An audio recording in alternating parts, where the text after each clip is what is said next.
Bonjour et bienvenue à cette première émission de Cyberco, le podcast d'Olfeo dédié à l'actualité et les enjeux cybersécurité et data privacy.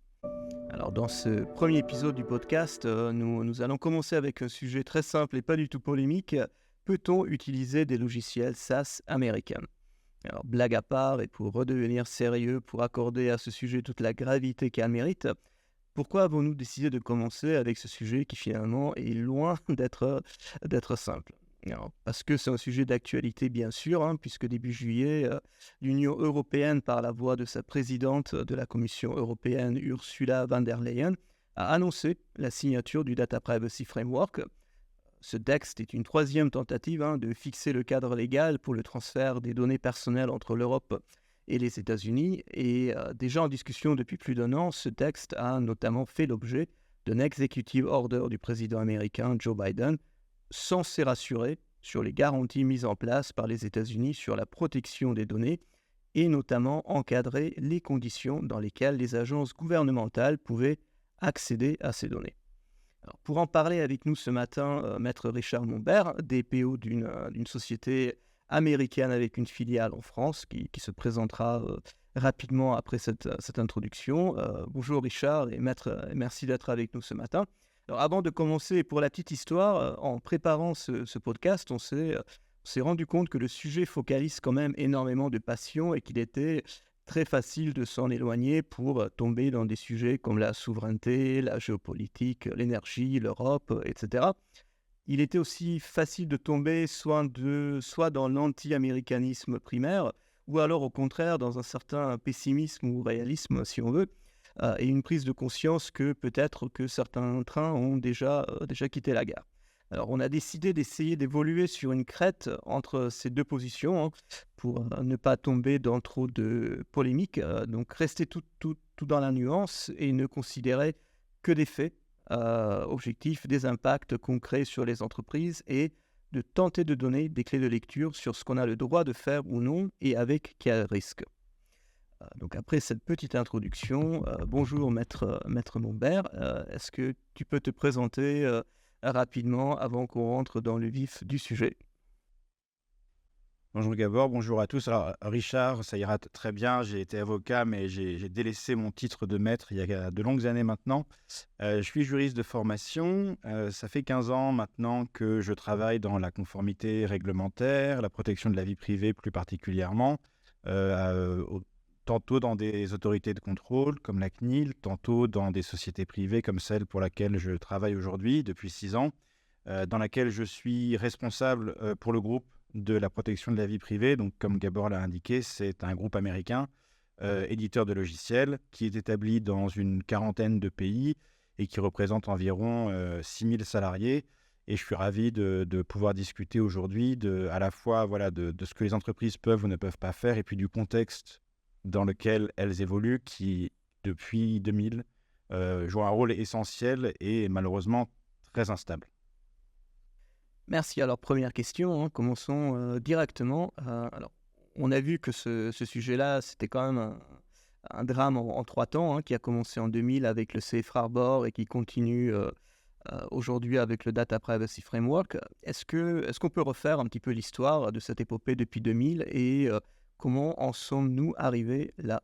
Ouais, je suis d'accord, je pense que c'est important de comprendre les allers et retours depuis 2000. En fait, l'histoire des transferts entre l'Union européenne et les États-Unis, c'est un peu comme un partenariat contrarié qui remonte en fait assez loin, qui remonte aux révélations d'Edward Snowden en 2013, en juin 2013, quand tout d'un coup, l'Union européenne et le reste du monde s'est rendu compte que les États-Unis avaient développé des pratiques de surveillance électronique massive en recourant à des accès à des données européennes notamment, en passant par des prestataires bien connus de services américains. Et ce qui se passe depuis 2013, depuis ces révélations qui ont bouleversé le monde entier, c'est un mouvement de balancier, en fait, qui alterne entre la volonté de maintenir un partenariat économique, stratégique, commercial entre les États-Unis et l'Europe, et malgré tout des règles qui restent peu compatibles entre l'Europe et les États-Unis sur la sécurité nationale, sur des libertés fondamentales et des façons très différentes de procéder. Et donc, comme tu le disais, on a basculé à 5 reprises entre une autorisation de transférer des données vers les États-Unis depuis l'Europe et une quasi-interdiction. Et donc, si on veut retracer très rapidement le calendrier, effectivement, en 2000, le département du commerce américain et la Commission européenne signent cet accord qui s'appelait à l'époque le Safe Harbor, qui autorisait les transferts dès lors que les organisations américaines s'inscrivaient sur une liste sur Internet et donc certifiaient qu'elles respecteraient le droit européen, y compris aux États-Unis. Ça, c'était en 2000. En 2013, affaire Snowden, scandale Prism, dont on a parlé rapidement. Et donc, 2 ans après, la Cour de justice de l'Union européenne, à l'instigation d'un personnage qui est devenu très connu depuis, Maximilian Schrems, à l'époque étudiant en droit autrichien, qui a lancé une action contre Facebook, au motif que Facebook transférait des données vers les États-Unis de manière illicite. Et donc, ça finit devant la Cour de justice de l'Union européenne, et le Safe Harbor est annulé. L'année après, en 2016, compte tenu de cette volonté de maintenir un partenariat stratégique, la Commission européenne et le département du commerce, en 2016, adoptent le Privacy Shield, qui ressemble beaucoup au Safe Harbor. Sans rentrer dans les détails, 4 années passent, le même Maximilian Schrems revient à la charge, de rechef devant la Cour de justice, juillet 2020, de nouveau, le framework, le Privacy Shield est annulé. Et donc, on se retrouve de nouveau avec une situation dont on parlera sans doute plus tard, où les transferts vers les États-Unis sont nettement plus difficiles à mettre en œuvre. Et en 2023, le 10 juillet 2023, comme tu le disais, de nouveau, les mêmes joueurs jouent encore. La Commission européenne et le département du commerce américain mettent en place un 3e partenariat qui ressemble quand même beaucoup aux 2 précédents, qui s'appelle donc le DPF, le Data Privacy Framework, et qui permet aux sociétés s'inscrivant sur une liste sur un site internet, comme c'était le cas pour le Safe Harbor et le Privacy Shield, de légitimer leur transfert vers les États-Unis. Donc on est vraiment sur un jeu d'aller-retour entre les mêmes joueurs. Maximilian Schrems a fait un commentaire assez piquant sur la situation. Il a repris une sorte de dicton sur la définition de la folie, qui consiste à dire que la folie, c'est refaire sans cesse la même chose en espérant avoir un résultat différent. Et c'est un petit peu ce qui se passe, parce que son association None of Your Business, l'association présidée par Maximilian Schrems, a déjà préparé une action en justice contre le Privacy Framework. Donc on est vraiment dans une situation où en fait on rejoue la même scène avec les mêmes joueurs, les mêmes acteurs. Et donc ça crée pour les entreprises évidemment des questions sur qu'est-ce qu'on peut faire, qu'est-ce qu'on doit faire en juillet 2023. Donc, en effet, grosse instabilité et flou juridique pour les entreprises qui utilisent des logiciels SaaS américains, et il y en a quand même beaucoup. Si on regarde le RGPD, quel est le lien, si lien il y a juridique entre le RGPD et du coup ce nouveau cadre juridique, le Data Privacy Framework? Alors, c'est une très bonne question, parce qu'en fait, sur les règles applicables au transfert, le RGPD n'a à peu près rien changé. Il a repris les règles qui préexistaient, et d'ailleurs les transferts étaient possibles vers les États-Unis, puis interdits, puis possibles de nouveau avant le RGPD. Si on regarde ce qui s'est passé en 2015 et en 2016, avec le Safe Harbor et le Privacy Shield, c'était avant le RGPD. Le RGPD n'a pas changé les règles. En fait, ce qui s'est passé après le RGPD sur les transferts, c'est que on a à nouveau cherché à confronter des règles de droit européen et des règles de droit américain sur des sujets qui sont au-delà du RGPD. En fait, on parle de l'équilibre entre la protection des libertés, la protection de la vie privée et des pratiques de surveillance étatique et d'accès à des données à des fins de sécurité nationale. Et donc, le RGPD, ce qu'il a fait, c'est qu'il a dramatisé la situation parce qu'il a augmenté les sanctions. Et donc, on voit en fait que ce n'est pas le RGPD en lui-même, finalement, qui est la clé de résolution de ces difficultés. C'est le jeu qui se déploie entre des acteurs qui sont maintenant bien connus. Et donc, dans un contexte qu'il est facile de rapprocher du contexte géopolitique, on ne va peut-être pas y rentrer tout de suite, mais ce qui a facilité la conclusion du Data Privacy Framework et ce partenariat renoué entre l'Europe et les États-Unis, c'est clairement le contexte géopolitique et ce qui s'est passé en Ukraine.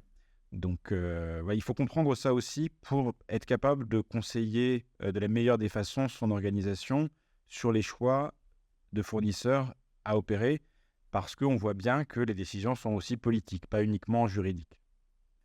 Du coup, c'est une très bonne transition pour la prochaine question. Si on essaie d'être un petit peu plus concret et si on essaye de parler quelque part des outils SaaS US, en fait, quels produits sont concernés? Est-ce que c'est des produits hébergés aux États-Unis? Est-ce que ce sont les produits hébergés en Europe? Est-ce que ce sont des outils à base de technologie américaine mais hébergés en Europe? Quid des produits on-prem? Quels sont les produits qui sont finalement concernés par ce Data Privacy Framework? Alors, de nouveau, une très bonne question. C'est en comprenant le contexte et ce qu'on vient de se dire sur ce qui a provoqué toute cette émotion autour des transferts qu'on comprend mieux quels sont les produits et les services qui sont concernés. On n'est pas sur une question de localisation des serveurs uniquement. On n'est pas sur une question d'obligation de localiser ces données sur un serveur européen. On n'est pas non plus sur une question de nationalité du fournisseur. Ce qui permet de considérer qu'on est ou non concerné par le problème, en fait, c'est assez simple. C'est de savoir si à un moment donné, les informations personnelles de résidents européens sont accessibles ou non à des organismes soumis au droit américain. Si on veut être très précis, c'est ça le cœur du sujet. Parce qu'en fait, le cœur du sujet, c'est de savoir si les autorités administratives américaines, des agences fédérales américaines, ont la possibilité juridiquement d'accéder aux données de résidents européens. Et donc, les lois américaines, elles sont comme le RGPD, elles ont des effets extraterritoriaux. Et donc, à partir du moment où une société ou un individu est soumis au droit américain, soit parce qu'il est résident américain, soit parce qu'il a une filiale aux États-Unis, soit parce qu'il a des opérations aux États-Unis, il devient soumis au droit américain, de la même façon que serait soumis au droit européen quelqu'un qui serait en Europe, qui aurait une filiale en Europe ou qui aurait des opérations en Europe. C'est exactement la même chose.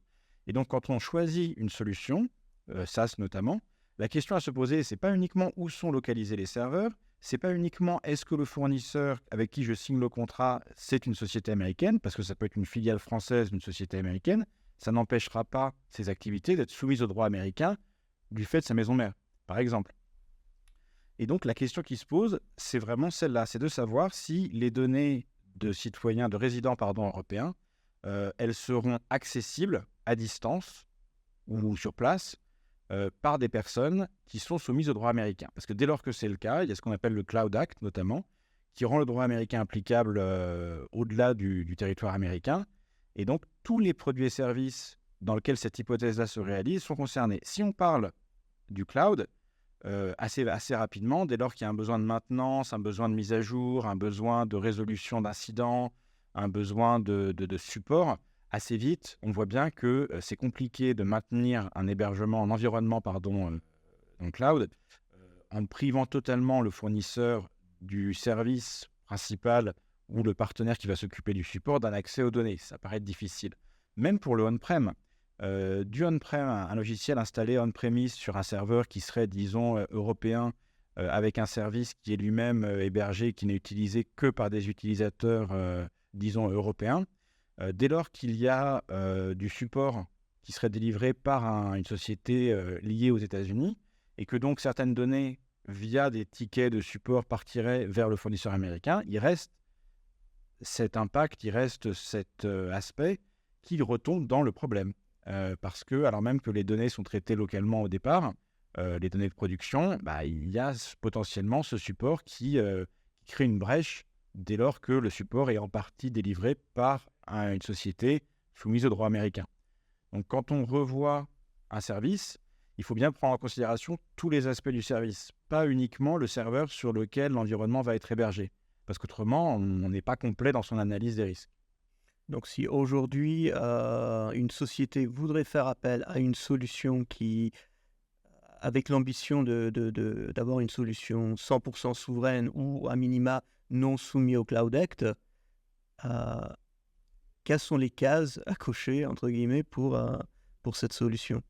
Alors, pour rendre le droit américain complètement inapplicable, c'est assez simple en fait. Il faut totalement écarter et exclure de la délivrance du service, de la fourniture du service, toute société soumise au droit américain. Et donc, ça veut dire qu'on rentre dans des schémas où on est sur des solutions, qu'elles soient en cloud ou pas d'ailleurs, qui sont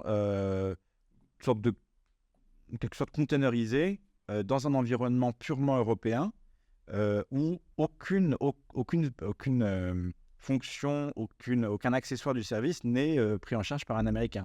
Ça veut dire pas de support fourni par des Américains, pas de maintenance fournie par des Américains, pas de développement, par exemple, fait par des sociétés américaines. Ça veut dire aussi pas de sous-traitants qui seraient rattachés à des sociétés américaines et qui auraient accès aux données, parce que de la même façon, ça crée une brèche et une possibilité d'accès.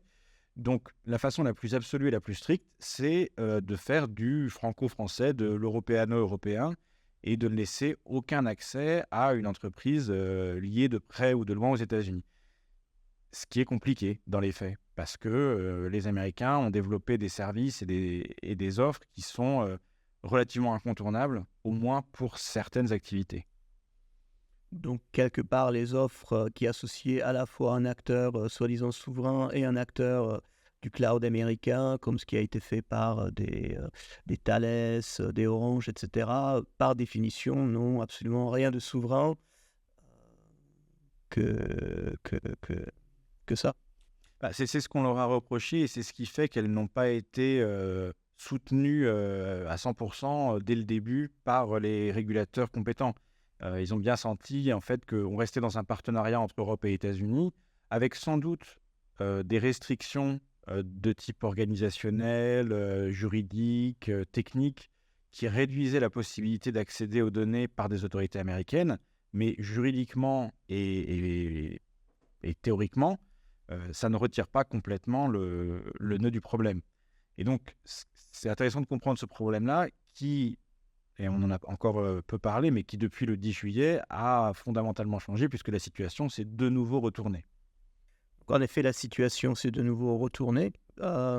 Donc du coup, en théorie, les entreprises ont le droit d'utiliser des solutions SaaS américaines. Mais du coup, la question qui se pose, c'est quels sont les enjeux et les risques auxquels il faut faire attention et sur quel point il faut être vigilant aujourd'hui. Quels sont les risques finalement auxquels on s'expose avec ce Data Privacy Framework? Alors, on est vraiment dans un retournement de situation, c'est-à-dire qu'on revient un peu à l'état antérieur du droit, on revient un peu au Privacy Shield en quelque sorte, ce qui ne veut pas dire qu'on peut utiliser sans aucune condition et sans aucune précaution des solutions, qu'elles soient d'ailleurs américaines ou d'une autre origine. On est dans une situation où on n'est plus face à une interdiction, on est face à une autorisation sous condition. Et donc, de la même façon que c'était le cas auparavant, il faut s'assurer que la façon dont le service est fourni ne donne pas accès aux données sans raison à des personnes qui n'auraient pas lieu d'être autorisées. Il faut s'assurer de la conformité générale au RGPD, donc sur l'information des utilisateurs, sur le respect de leurs droits, sur la durée de conservation limitée des données. Donc tout ça, évidemment, c'est d'ailleurs décorrélé des transferts. Ça doit être fourni et respecté dans le cadre de l'utilisation des services. Après, sans rentrer trop dans le détail, mais ce qui s'est passé le 10 juillet, c'est qu'on a réinstauré cette possibilité de s'inscrire sur une liste type Privacy Shield, qui a donc changé de nom, mais ça laisse valables les deux autres mécanismes juridiques qui permettaient de transférer des données, y compris jusqu'au 10 juillet, donc en l'occurrence les clauses contractuelles type de la Commission européenne qu'on appelle les SCCs pour Standard Contractual Clauses et les règles internes d'entreprise qu'on appelle les Binding Corporate Rules, qui sont deux mécanismes qui restent en place, qui restent en vigueur et qui restent utilisables. Donc je pense que ce qui a changé fondamentalement, c'est l'exposition au risque, parce qu'on considère les États-Unis de nouveau comme un partenaire valable et respectueux d'un certain équilibre entre sécurité et vie privée. Ce qui ne change pas, c'est qu'il faut maintenir toutes ces mesures de vérification précontractuelle et de conformité qui, elles, restent en place, puisqu'en fait, elles sont presque décorrélées des transferts. Elles doivent s'appliquer qu'il y ait transfert ou pas. Donc c'est vrai que ça met les entreprises dans une situation un peu compliquée. J'ai 2 exemples qui me viennent à l'esprit. Il y a Meta qui a pris une amende d'1,2 milliard il y a quelques mois, en mai je crois. 1,2 milliard, la plus grosse amende jamais prononcée par les autorités européennes sur la protection des données. Cette amende n'aurait probablement pas lieu d'être aujourd'hui, depuis le 10 juillet. Un autre exemple qui est un peu troublant, c'est concernant l'usage de Google Analytics pour tout ce qui est analyse de la navigation des utilisateurs sur un site web et affichage de publicité ciblée qui repose sur l'utilisation de trackers, de cookies. Beaucoup d'entreprises européennes ont cessé d'utiliser Google Analytics parce que les conditions qui permettaient de l'utiliser étaient devenues trop complexes et donc ont basculé vers d'autres outils supposément plus conformes. Aujourd'hui, depuis le 10 juillet, je vois mal ce qui s'oppose à ce que les entreprises utilisent de nouveau Google Analytics dans sa version standard. Donc, on voit bien que les entreprises sont dans une situation où elles sont obligées d'assumer une part de risque qu'elles doivent doser, qu'elles doivent comprendre, qu'elles doivent maîtriser, parce que leur activité, elle ne s'est pas soudainement arrêtée au moment où le Privacy Shield a été annulé. Et elle ne va pas repartir tout d'un coup de zéro du jour où le Data Privacy Framework est adopté. Et donc, il faut arriver à naviguer dans cette sorte de tempête réglementaire et garder un certain cap et arriver, pour chaque fournisseur qu'on utilise, à doser son risque et se dire, voilà, ce nouveau fournisseur, voilà la confiance que je lui accorde, voilà le niveau de conformité que je lui reconnais, dans quelle mesure est-ce qu'il fait évoluer mon exposition au risque vis-à-vis de mes propres clients, vis-à-vis d'une autorité de contrôle, vis-à-vis de mes organes décisionnaires et de contrôle interne. Et c'est un vrai exercice de dosage. En fait, ce n'est pas un exercice où on est sur du 100% ou du 0%. On est toujours dans une zone un peu tourmentée. Est-ce que les autorités de contrôle type CNIL et ses équivalentes européennes prennent en compte justement ça quand ils font des contrôles, des audits, etc. Est-ce qu'ils prennent en compte le fait que, comme tu dis, c'est une tempête, que c'est compliqué d'appliquer à 100% le cadre juridique, il y a des compromis, des arbitrages à faire. Est-ce que la CNIL et du coup les autres autorités sont indulgentes, prennent cela en compte, ou alors ils regardent simplement tout ou rien? Alors, c'est toujours difficile de parler pour le compte de quelqu'un. J'y ai travaillé et je n'y suis plus. Mais il y a clairement une conscience des enjeux économiques et opérationnels des acteurs du secteur privé, notamment chez les régulateurs. Ça ne leur a pas du tout échappé. Et on voit bien qu'il y a une approche par les risques, y compris côté régulateur, dans le choix des actions répressives, dans l'application plus ou moins systématique des recommandations. Et de la même façon que les entreprises doivent naviguer, les régulateurs naviguent aussi. Parce que ce n'est pas les régulateurs qui, dans un premier temps, ont décidé d'invalider le Safe Harbor, puis le Privacy Shield. Et ce n'est toujours pas les régulateurs qui décideront d'invalider le Data Privacy Framework. En fait, c'est un juge qui est saisi plus ou moins par l'association de Maximilian Schrems, qui, à 2 reprises déjà, a décidé d'invalider. Et ensuite, les régulateurs suivent, parce qu'ils n'ont pas le choix. Ce qui ne veut pas dire que quand ils mettent en œuvre les interprétations, les lignes directrices, les stratégies de contrôle, les stratégies de sanction, ils ne sont pas attentifs au fait que certaines activités sont plus exposées que d'autres, certaines entreprises sont plus vertueuses que d'autres, et certaines solutions sont plus incontournables que d'autres. Si on prend un exemple très simple, une solution utilisée par tous, le système d'exploitation, principalement sur des systèmes PC, on parle de Windows, de Microsoft. Je ne crois pas que la grande majorité des entreprises françaises aient cessé d'utiliser Office 365 et Windows au mois de juillet 2020. Et qu'on ait vu du coup, depuis le 10 juillet 2023, 3 ans après, une vague de migration de Linux de nouveau vers Windows.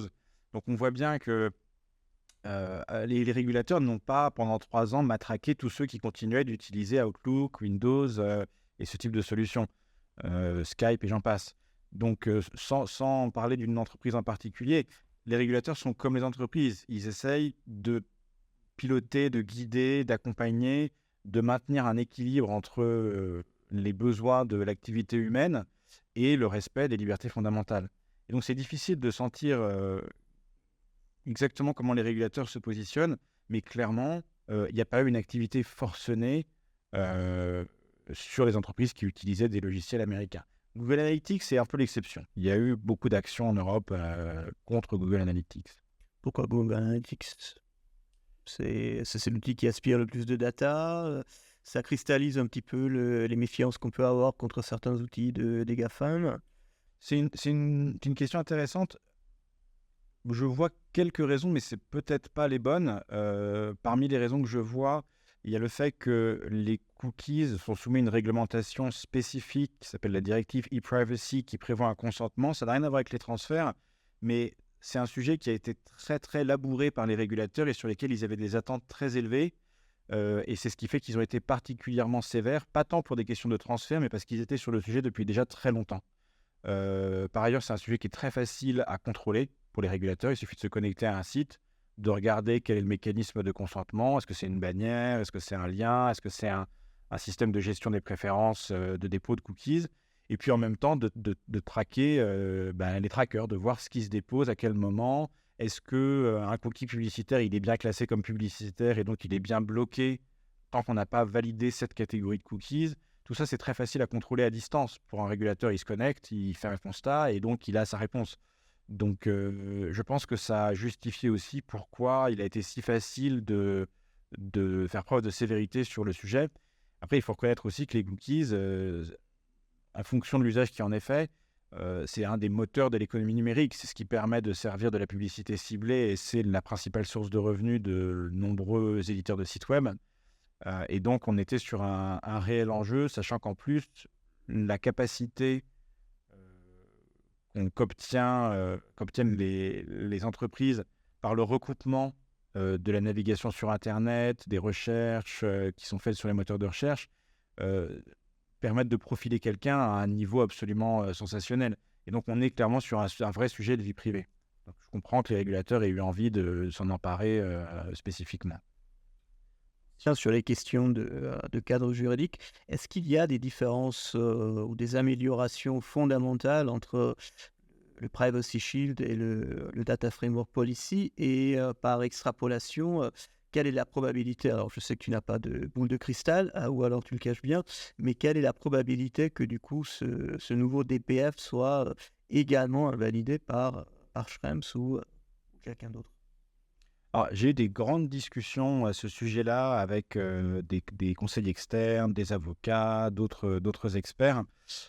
Il faut reconnaître que ce nouveau schéma ressemble beaucoup dans son fonctionnement principal aux deux précédents. Donc, c'est difficile de s'imaginer qu'il soit complètement à l'abri des mêmes critiques que les précédents et donc qu'il ne puisse pas terminer de la même façon. Il y a eu des améliorations qui ont été faites, mais on reste, t'employais l'expression de ligne de crête un peu plus tôt, on parle quand même de restreindre les pouvoirs d'un État souverain en matière de protection de la sécurité nationale. Et donc, on est en train de dire aux Américains, on veut bien que nos données soient transférées chez vous, que vous y ayez accès, mais à condition que quand vous luttez contre le terrorisme, quand vous luttez contre des menaces de sécurité nationale, vous fassiez bien attention à ne pas trop surveiller les Européens. On est vraiment dans une zone très sensible. Et donc, savoir si cet accord politique et le fait pour les organisations de s'inscrire sur un site web en affirmant qu'elles feront face dans le cas où elles recevront des injonctions des autorités américaines et donc qu'elles protégeront coûte que coûte au péril de leur survie économique les données de résidents européens, je pense qu'on peut raisonnablement se poser la question.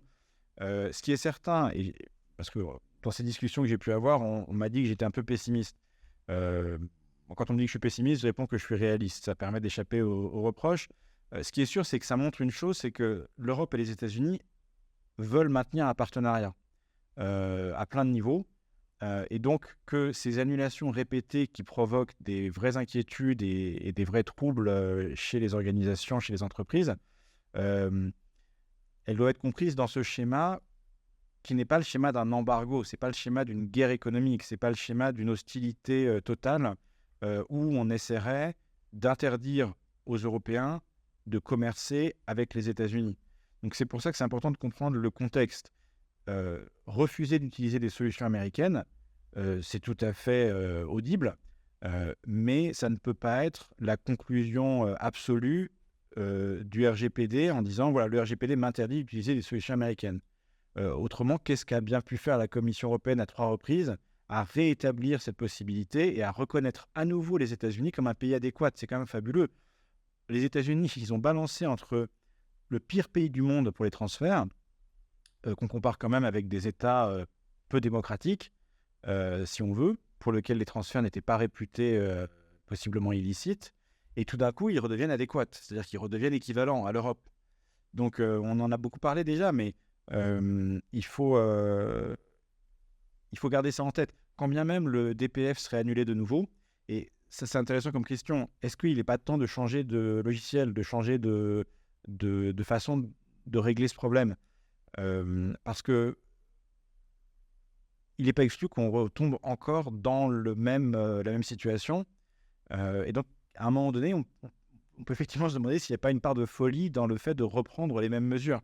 Si l'Europe et les États-Unis ont une volonté reconnue par les organisations en charge, donc par les exécutifs et les parlements des deux côtés, qu'est-ce qui empêche l'Europe et les États-Unis de signer un traité international et de reconnaître, entre guillemets, une fois pour toutes, c'est-à-dire tant que ce traité serait valable entre les deux groupes de pays, que les transferts peuvent avoir lieu.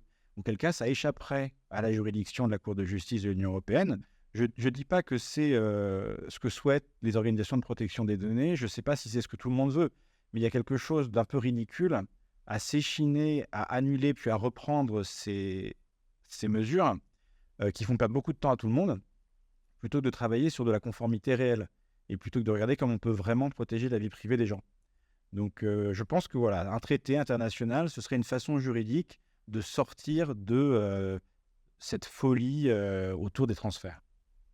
Est-ce qu'il est possible d'avoir une catégorisation ou une segmentation des données personnelles pour éventuellement mettre en place des mécanismes où certains types de données vont être absolument traités en local ou dans un environnement souverain maîtrisé, et d'autres pourraient avoir vocation à circuler dans des pays considérés comme adéquats par la Commission européenne? Est-ce que ça ne fait pas partie de la réponse? Parce que c'est vrai que de toute manière, on donne déjà une bonne partie de nos données personnelles aux différents outils et réseaux sociaux que nous utilisons, au moins dans un contexte privé. Est-ce que ce ne serait pas une solution aussi acceptable dans un contexte plus business de certaines données pour être consommées par un Salesforce, et puis pour d'autres, on devrait avoir une obligation à utiliser une solution souveraine au sens cadre juridique du terme? Non, je pense que c'est une des clés pour une organisation. C'est une question de ciblage, de dosage et de gestion du risque. Il n'est pas question de renoncer à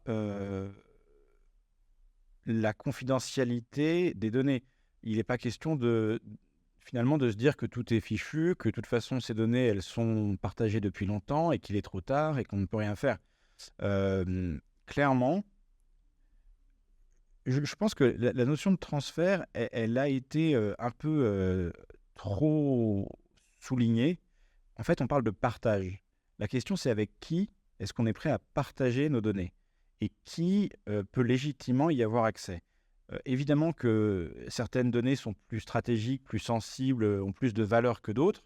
Je comprendrais très bien qu'une entreprise, par exemple française, considère que certaines données stratégiques, données personnelles ou pas d'ailleurs, c'est-à-dire qu'on est très au-delà du RGPD, considérer que ces données-là, on ne veuille pas les partager avec une entité externe, qu'elle soit américaine ou pas. On n'a pas envie de les rendre disponibles à d'autres. Et donc, des informations qui seraient soit très sensibles, soit qui auraient une très forte valeur, de les garder secrètes, ça a beaucoup de sens pour moi. Et d'ailleurs, les entreprises le font. Avant d'adopter une solution, quand elles sont sur une activité sensible, elles vont y réfléchir plus longuement et elles vont préférer garder sur des outils alors français ou ne serait-ce que même en interne, c'est-à-dire ne même pas recourir à un prestataire externe pour certaines choses sensibles. Mais là, on est plus dans des questions de protection du secret des affaires, mais effectivement, il faut se poser la question, et ça, c'est ce que je vois parfois dans des discussions entre clients et fournisseurs de logiciels. Quand les personnes qui négocient côté client se rendent compte que finalement, le logiciel va être utilisé pour des activités tout à fait basiques, sans aucune sensibilité, avec des données personnelles, certes, mais très limitées, évidemment qu'ils n'auront pas le même niveau d'exigence que si on parle d'informations très sensibles, très complètes, très détaillées, voire même très stratégiques. Et donc, je pense qu'il faut pas se tromper. Quand on est sur des activités très sensibles, il faut évidemment beaucoup plus de prudence. Et donc, choisir des fournisseurs en fonction de la sensibilité des données, ça me paraît tout à fait justifié. Et ça peut être une façon d'accélérer la négociation de services qui seraient finalement peu sensibles et du coup peu risqués, et au contraire de garder des ressources pour négocier et pour choisir des fournisseurs hautement sécurisés, américains ou pas, pour des données et des activités qui seraient, elles, beaucoup plus sensibles. Avec tout ce que tu es en train de dire, si j'essaye de synthétiser dans une question finale, c'est voilà, vous êtes DSI, vous travaillez pour une entreprise, vous êtes censé faire l'acquisition de différents logiciels pour faire fonctionner l'activité de votre entreprise. La question qui se pose, c'est est-ce que vous devez faire vos choix en fonction du cadre légal du jour en vigueur entre les États-Unis et la Commission européenne, ou est-ce qu'il faut essayer de rester indépendant et de faire plutôt fonctionner le bon sens et de ne pas regarder la météo du jour, entre guillemets, mais plutôt regarder les contraintes et les arbitrages nécessaires au bon fonctionnement de l'entreprise?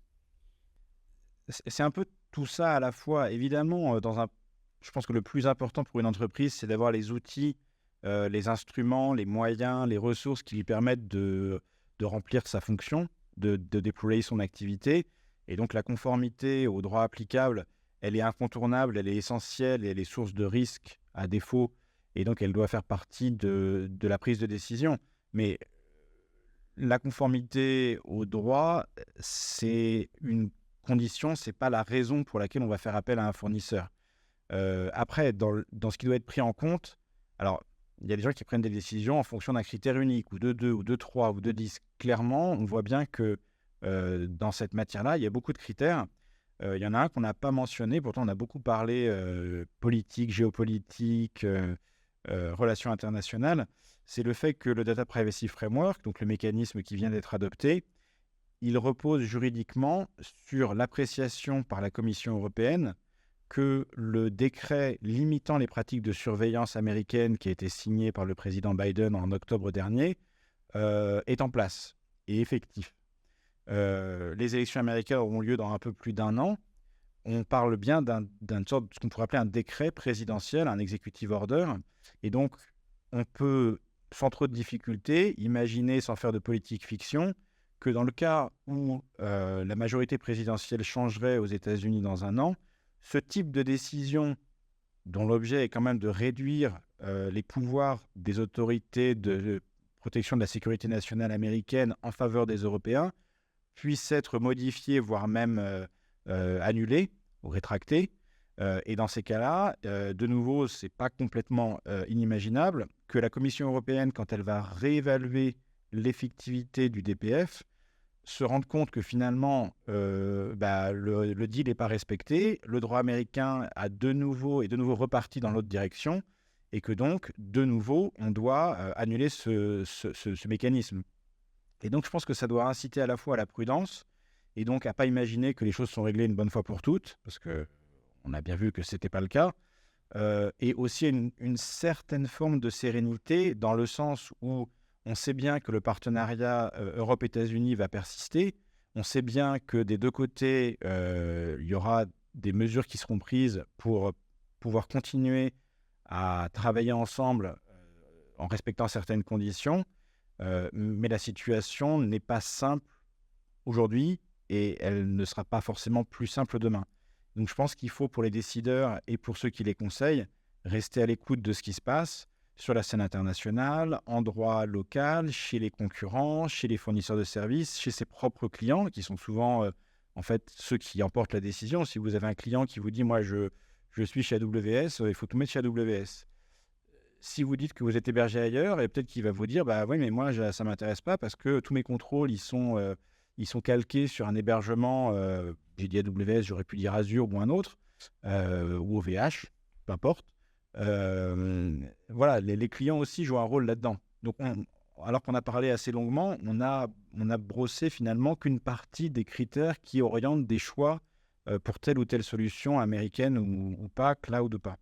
Et c'est vrai que c'est devenu compliqué de prendre des décisions aujourd'hui. Et donc, je pense que ça fait partie de la responsabilité de chacun, de ceux qui conseillent comme de ceux qui décident, de prendre leur part de responsabilité, de prendre leur part du risque et de dire, voilà, moi je connais ce fournisseur, je sais comment il fonctionne, je connais ce qu'il est capable de faire, j'ai une forme de confiance dans ses services.